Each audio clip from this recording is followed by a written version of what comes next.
Hey everyone, in this video I'll be giving you a quick easy guide on how to download and install PALWORLD mods for the 1.0 update. I'm just going to dive straight into things here. You'll notice for a lot of mods that they require the UE4SS experimental here, and you're going to see that on a lot of different mods. I will have this linked in the description. It's available on GitHub, and this is required for a majority of the mods. It is not that hard to install. I'm going to show you guys exactly how to do that. Not a lot of people are familiar with GitHub, but you're going to see the pre-release version. I typically am going to go to the latest version here, so for the current time it's 3.0.1, and you'll see those on the side. Once you get to this, you're going to scroll down to the bottom, and we're looking for the zip file, so UE4SS, and just click it and download it. Now the next step is to go to Steam or your equivalent if you're using Xbox, for example, as you're able to go right click on this, and we're going to go to the browse local files. Otherwise this will be in like your PC, whatever folder or whatever file you have your gaming on, Steam library, Steam apps, common, PALWORLD. Likewise on Xbox, it's going to look a little different. It'll be the app data, local pal, saved config, WinGDK. So you go through those there. App data, you may have to type the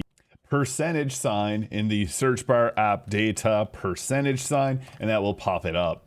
Now, once you're in this PALWORLD folder, you may notice that there is a mods folder. This is actually not where we're going to be going. We're going to have the PAL folder here, and then you're going to go into binaries, and then once you're inside of Windows 64, and then we're going to see this folder here. Now, what you're going to do is take that folder that we downloaded from GitHub, the UE4SS, and you're going to extract it into there. If you don't like that, you can just extract the folder itself, and then you're just going to take the contents here. You're going to see that mods folder, and then you're just going to copy it over here if you don't like to extract it for some reason. But once you have that done, you're going to see that you have the UE4SS in here, as well as you're going to see a mods folder. Now, you may have to boot the game up one time for it to generate the UE4SS folder here, because this is going to have a mods folder. Now, they are a little bit different. For most mods, if you want to install them manually, you're going to have to install them into this folder within the UE4SS. Some will tell you to put it into this mods folder, but not a lot of them. And sometimes they will have files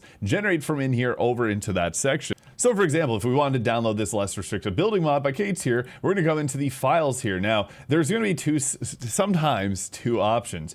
This is a pack version. The pack version doesn't require the UE4SS, but since we have it, we are going to use this version here. So you're going to go for a manual download here. But I would recommend actually using Vortex, oddly enough. After their 2.0 update, it works very smoothly, and I've had no issues doing it for PALWORLD. But if you prefer to do things the old manual way, you just download it from here.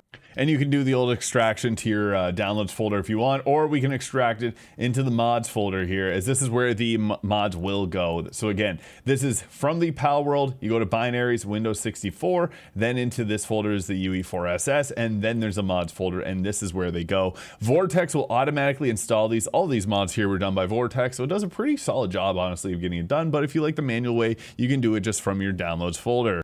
Now, if you're a Game Pass player, there are sometimes different results or different things you have to do here. So I just want to quickly make a mention of that, just to read through if you're having issues with downloading. But again, Vortex will do most of this without issue. So yeah, that is how to download and install mods in PALWORLD's 1.0 update. If you have any questions, feel free to leave them below. I create mods for other games as well, so I really do care about modding communities and want to make it easier for players to use mods. So again, if you have any questions at all, hit them below, as well as hit that subscribe button if this was useful, and I hope you have a great day.